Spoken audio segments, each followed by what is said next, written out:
such a genuine gem. Thank you for clicking on my video. I'm Brooke Makenna, but today's case is about a husband killed by a hammer for his wife's secret life. Now, the cost of secrets often lands you in a pit of debt, but in this case, the deceit led to a death. Yet this wasn't just a one-off occasion. Almost the exact same murder occurred only a year apart from an identical state and courtroom, and the killers themselves were eerily similar.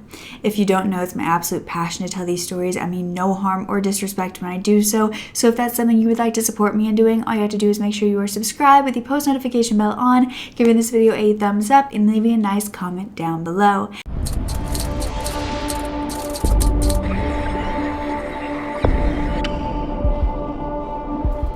So it was 2009 in Arizona, and 34-year-old Dale Harrell lived in Maricopa County in Gilbert with his family. This was at 2149 East Maplewood Drive.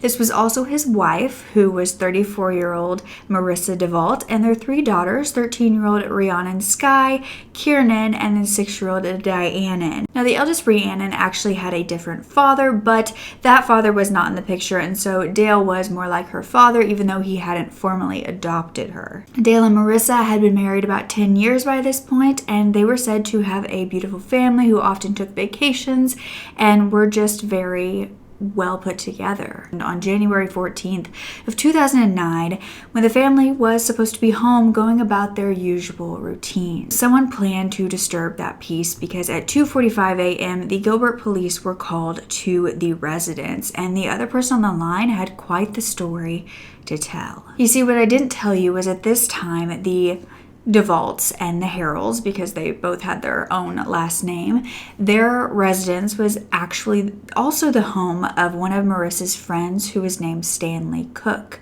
He was staying with them for a while. The kids knew him as Uncle Stan. He was an integral part of the family, and so he was actually at home with the family when the police arrived. They would pull up to find Marissa DeVault in the driveway, covered in blood and crying hysterically. Now, she had been the one to call, but she had been much calmer on the phone. Now, she was standing in the driveway and she was crying and screaming about the fact that she had been attacked by her husband Dale as she slept, and when she woke up, she had attacked back in self-defense. When investigators entered the home, they found her husband Dale on the side of the bed on the floor with the bed already blood-soaked, and he was actually still alive but unresponsive, thrashing about. His skull was caved in and there was blood everywhere. EMTs rushed in to take him to the hospital. He wasn't responding and he appeared to have multiple skull fractures. So they rushed him to the Scottsdale Osborne Healthcare, where he underwent emergency surgery. Back at the home, investigators had found the weapon used. It was a bloodied claw hammer. And when they found this, they of course needed to question Melissa more because she was sitting here saying she had done it. Although she was not arrested at this point because it was in self-defense, in which she claimed that she had hit him over the head for. So they took her down to the police station, and that is where they heard more of the story. You see, she claimed that Dale had been attacking her that night, but that was not a one-off thing. She had been attacked by Dale for years in their marriage, and this was physically, sexually, emotionally. Stanley's interrogation, a man who was living with them, since he was at the crime scene, he was taken in to be questioned as well, and his interrogation was a bit different because he claimed he did not remember a single thing just from that night. He said that about 11 years prior, he actually had a traumatic brain injury that caused him to have short-term memory loss, and this was due to a motorcycle accident, so he said he could not be very helpful with everything that happened. So he was released, and Marissa was kept at the jail on aggravated assault charges, where they had also noticed that she did have some bruising around her neck. It was just very light. Now, due to this, it matched her story, and it wasn't long before she was released on bail. But then investigators had many more questions. Now, while she was out on bail, crime scene technicians found that the blood spatter on the bed and on the walls in the room were consistent with only one person being on the bed at that time, who would have had to be Dale. And this meant that the story told by Marissa was not entirely true. Someone here was not telling the truth. Now, that is when they actually got a letter from Marissa herself, which was a full confession, and she began pointing the finger at her friend, Stanley Cook. She wrote that while lying in bed next to Dale, he began attacking her. He was choking her, she fell unconscious, and when she came back to, Stanley was actually over Dale trying to protect her, hitting him over the head with the hammer. She claimed that without Stanley protecting her, she would have lost her life that night. Yet this still didn't explain why the blood splatter showed that there was no break in pattern for another person to have been under him, as though he was attacking them. Investigators then took a complete 180 because they began looking into another man named Alan Flores, who nobody really knew why he had anything to do with this case. But this was actually the man who had bailed out Marissa when she was in jail. He came quickly, he was able to pay it off. You see, he was a 56-year-old man who had no relation to Marissa, yet she had called him to save her that day. He was a successful businessman with an MBA from Yale and a doctorate from University of London. And then after some digging, it was revealed that these two had actually met 2 years prior on a dating service online. However, it wasn't the usual Tinder or Bumble. It was one called Seeking Arrangements. This was a site where men could go to look for younger women to spoil with money, with goods, anything they wanted. Alan was Marissa's sugar daddy.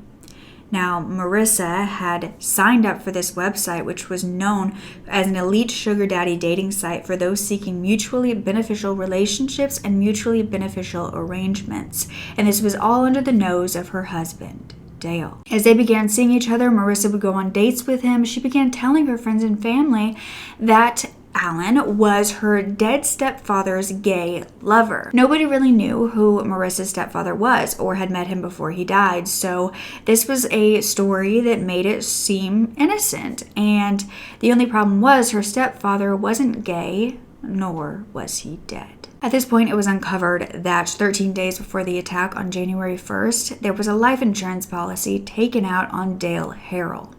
This was for $500,000 in the event of his death. At this point, Marissa was arrested for attempted murder while Dale fought for his life at the hospital, but once again, Alan did bail her out. Nearly a month after the attack, Dale Harrell would be pronounced dead on February 9th. This was no longer just an attempted murder. However, when they went to track down Marissa, they found that she was actually at the hospital as well. You see, the morning that Dale passed, she had actually been out jogging when she said that she had been attacked. She was beaten by someone she couldn't see, and she had a broken jaw and a broken ankle. While this didn't stop her from being charged with murder, it did add a strange twist to this case. Who would have done this to her and why? Was it personal? Was it a complete stranger? Did it have something to do with Dale's murder? Well, it turned out that Marissa did have many enemies. This was including her beloved sugar daddy, but it was also including Dale's family. But this was due to the harrowing fact that Marissa would not give them Dale's cremated remains once he was given a funeral. They had to file a civil lawsuit against her to receive their son's remains.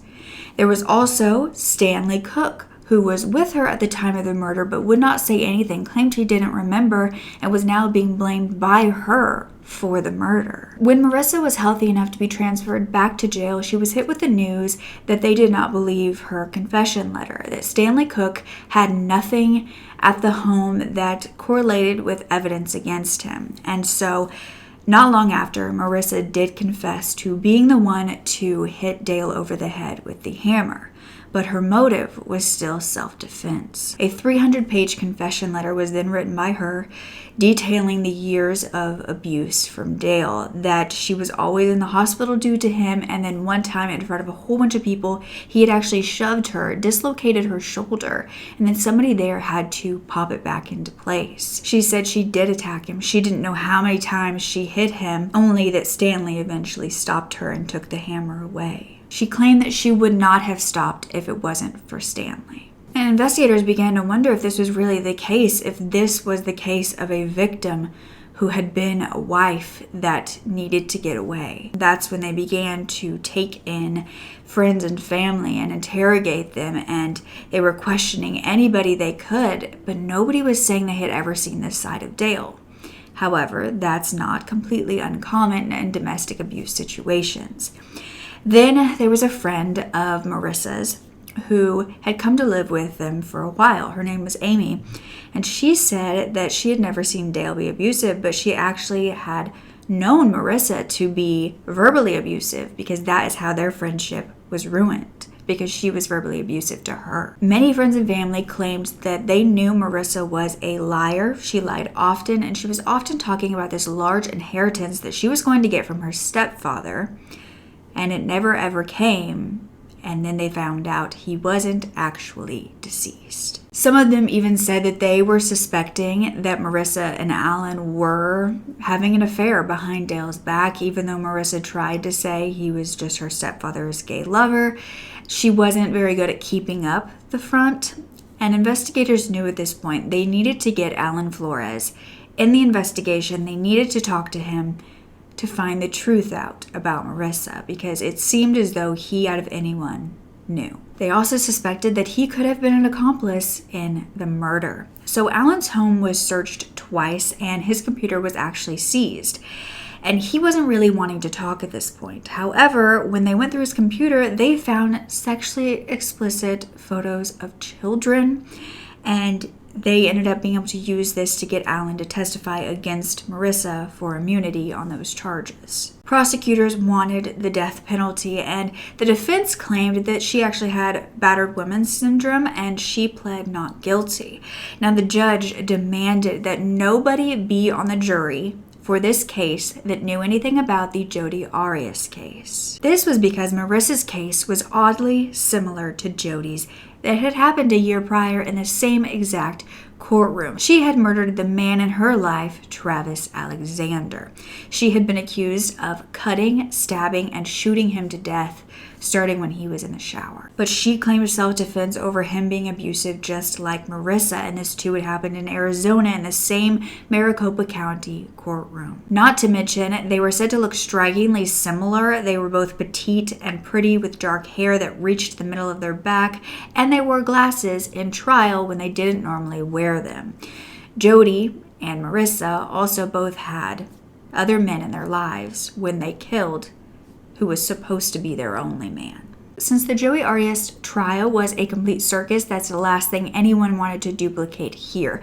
Not only did it receive widespread media attention, but it went from being about murder to Jodi and Travis's sex life, and it was all being live streamed as well. For 4 months, that's pretty much all that the media reported on Jodi's case, and she claimed that Travis was actually a pedophile with urges for male and female children, and she was trying to help him with that. She said she walked in on him pleasuring himself to a picture of young boys, yet there was no evidence of anything like this found. Why would you continue to sleep with Travis after you learned of his child porn issues? That was not a side of Travis that he wanted to even exist, and of course I didn't want it to exist. He had told me that when he slept with women... Sustained. Answer the question without referring to a statement. Okay. I was under the impression that when he was able to sleep with a woman as opposed to fantasizing about a child, he felt like more normal as a man.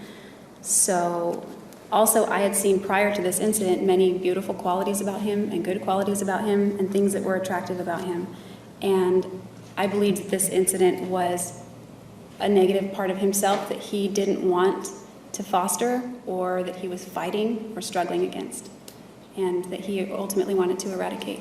Then after Jodi was portraying herself to be the victim in this and not wanting to do anything with Travis that he had forced upon her, that is when a 40-minute phone call between the two was played in the courtroom, and you could hear them both talking about sexual assault, porn, fantasies. Travis said he was going to tie her to a tree and put it in her bottom, and Jodi said, "Oh my gosh, that is so debasing. I love it." Did you record other phone sex conversations?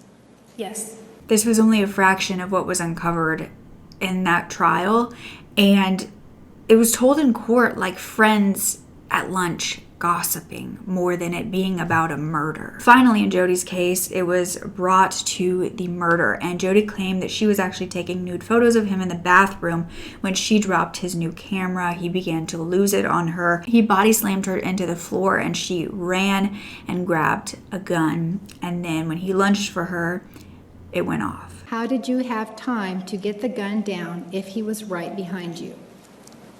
I don't know if he was right behind me or not. I just had the sense that he was chasing after me. She ultimately believed that it was her life or his, and she was sentenced to life without the possibility of parole. With Marissa's trial, they were hoping to avoid this mess and get a verdict as soon as possible. But as the trial began, the crime scene photos were shown, and Marissa refused to even look at them. The prosecution brings in the neurologist who tried to save Harold's life. As he describes Harold's injuries, Dubois breaks down. The jurors are asked to leave, eventually sent home for the day. The judge getting angry, telling the lawyers this won't happen again. This case is 5 years old. Officers testified that she was on the verge of hyperventilating the night that they actually went to the crime scene, but the interrogation footage that was brought into the courtroom showed a different side to this meek, abused wife. You see, Marissa was laughing as she raised her arm to show how she brought the hammer down on her husband's head. She giggled as she said, "I saw a hammer go into Dale's head." I woke up to this, okay, and then the next thing I see is I saw a hammer go into Dale's head. The blood splatter on her clothes that she was wearing that day was also consistent with swinging an object over her head repeatedly, and she also had no broken fingernails or any sign of a struggle in her nails. This was another parallel to Jody's trial when they showed her interrogation footage and she was doing a handstand while singing while waiting for officers to come.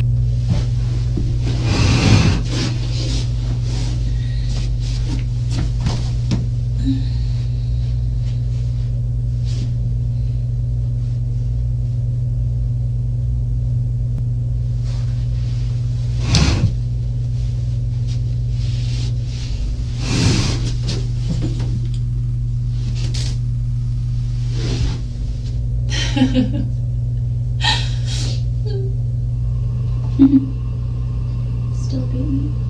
It might change my memory.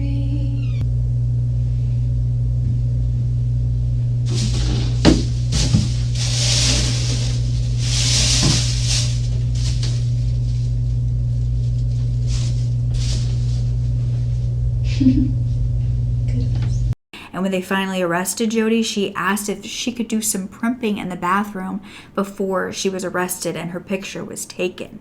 These two were really shaping up to be one and the same. Then Alan Flores took the stand in Marissa's trial, and he admitted that he and Marissa did have a sugar daddy, sugar baby relationship, and it had gotten out of hand. Marissa was actually in debt to him for $362,000, and at this point he forced her to sign a note in December 31st of 2009, so a month before the attack, saying that she would pay him back. And he said he was loaning her so much because she began to say she was in trouble and she needed money. She had been lying to him about what she was doing with this money. She was taking her family on vacation, she was using it for clothing, and she was always saying she would pay him back. This was with her stepfather's inheritance that was coming. It was supposed to come that December. Now, when the December came, he began getting very suspicious. He was writing down everything that Marissa said in order to have it noted somewhere in case something happened to him. He was worried about his own life. But this quickly changed when he realized Marissa wasn't after him. He knew that when he got word of the life insurance policy she had taken out on her husband. And then Marissa told him she was going to have him killed. He then wrote in his journal that he was going to give her $7,000 to hire a hitman. And that is when Alan said that the day before the actual murder, he was told by Marissa that Dale had attacked her and she struck him with a tire iron and he died. Yet actually, that was the day before the attack. Dale was still alive that day and they had actually gone out that night together. After Alan had bailed Marissa out of jail, she wrote the confession letter with him, blaming Stanley. They did it together. And Alan was asked how such a successful man could let himself be conned like this by her. And Alan said that he loved her, that she said she was in trouble and he was just trying to help. Finally, though, he admitted that Marissa had actually said the words, "I'm going to tell the police you tried to rape me," after a night of drinking. Then it was Stanley Cook's time to testify, and he had quite the story to tell, but it wasn't necessarily about the murder. You see, he claimed that on that February 10th, 2009, about a month after the attack on Dale, he had beaten Marissa over the head and the ankle with a sledgehammer. He admitted to being the attacker that put Marissa in the hospital. You see, she wasn't actually out jogging. Stanley claimed that Marissa asked him to paralyze her, and he was going to shoot her in the spine, but he refused, saying that it would be too much damage and could kill her. He ended up using the sledgehammer, going into the bathroom with her, and hitting her after she took painkillers. He then carried her to his car, dropped her off down the street in jogging clothes, and then began calling her on his cell phone to set up the alibi. It was Marissa's entire plan that this happen so that she could actually get the life insurance policy on herself. She had wanted to be paralyzed by a spinal injury because that was what her life insurance policy for $500,000 was for. Investigators were then able to obtain Stanley's blood and mud-soaked clothes from that day, and they were able to put aside that mystery of who would attack her and why. Truthfully, it was Marissa attacking herself. The next witness to take the stand was unfamiliar to many except for Marissa. This was Travis Tatro, who began to talk about his life with Marissa before all of this. He was actually an ex-boyfriend from Marissa's time as a stripper where she went by Reese Cup. Now, he was the actual strip club owner and they were very close, but back then Marissa had actually told Travis how she was getting smacked around at home and that she needed someone basically to take care of her husband for her. He didn't end up wanting to help or, be involved with any of this, but then Dale came into the strip club one day and Dale put his hand out to shake Travis's hand, and Travis did not want to, and he said that he didn't shake hands with women beating pieces of shit. And at this point, he saw Dale's face just cover in shock, and he stepped back like he had no idea what Travis was talking about. And it was so genuine that Travis claimed after this he did not believe that Dale was doing that to Marissa. Family members testified that Dale loved Marissa and his family with all of his heart, that she did not deserve to walk free after taking Dale's freedom away. I just want to get his story out there. Dale Harrell's twin sister Mindy spoke with me from Utah, sharing memories. Anytime he's around anybody, he just made them the center of his world. I miss his smile the most. Just the weird things that he would do to make everybody laugh.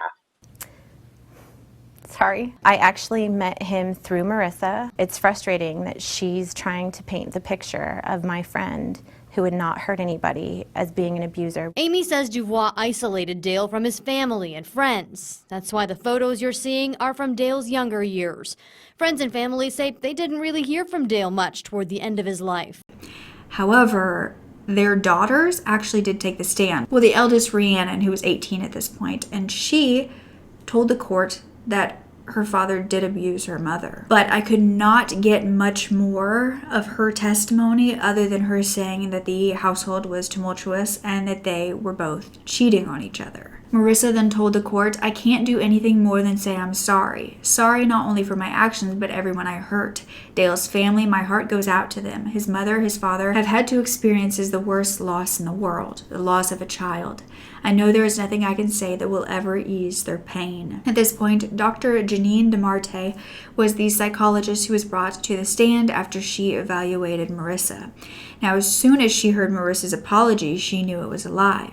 She claimed that Over their talks, she had found no signs of remorse. She was laughing about the murder, and Marissa reported that her mother and her stepfather were actually abusive of her when she was a child, and that is what led to, her being in an abusive relationship. It's what led to all of this. However, she then gave them custody of her daughters, and Dr. DeMarte said she didn't understand who would do that to their own children if they really had been abused by these people.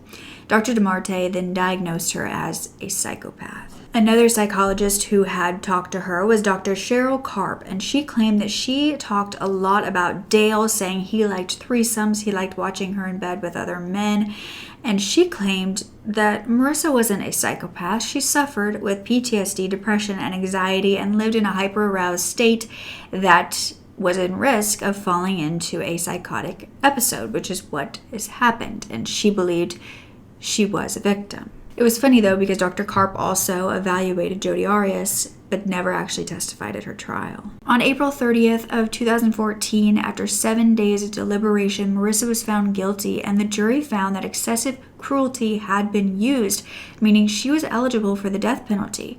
But ultimately, she was sentenced to life in prison without the possibility of parole. Now, her daughters were actually begging the judge to reduce it to parole in 25 years. But the judge stood his ground. He said, "I've listened very carefully to the girls, but the circumstances of this crime are so horrific and were done for nothing but greed. She was very manipulative. She will continue to be manipulative, and she now knows how to turn it on and off." The judge claimed that these beloved daughters' testimonies were just one more thing that Marissa had manipulated, that they weren't true either. Now, some of the jurors of Jodi Arias' trial came forward to kind of talk about how they felt about Marissa's trial and the sentence, and they said that they understood how hard it was to make that decision. And some even believed she wasn't given the death penalty because of the fact that she was a mother and she had daughters who were there to testify. While these three jurors didn't follow every step of the trial, they saw similarities between DeVois and Arias. There were similarities where they did it and tried to claim self-defense and didn't show any remorse. One juror had even written on Facebook, "At the beginning, I was sitting across from a monster who killed her husband for money. At the end, I was sitting across from a human being.